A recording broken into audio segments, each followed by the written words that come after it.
بده. بگو عزیزم. صورتش قیزیه. آها. یه آدمه، بعد این ابروهاشه، اینم چشماشه، وسطشون چیز گذاشته. بعد میاد پایین تر، این دماغشه، اینم صورتشه، این چیه؟ لباشه. این لباشه، اینم خط لب بغله. یه بار دیگه لباشو نشون میدی. این لبشه، خب این خطه کنار گوشه لباش وقتی که ما میخوام آفرین. اینجاست. بعدش میاد پایین واسه یه روسری، یه شال عزیزم سرشه، درسته. حالت یه شال مانند سرشه. آفرین. مثل اون روسری نیست، شاله. آفرین. خیلی خوبه.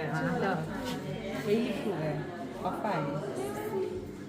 این اون کوچیکم قشنگ تشخیص داد.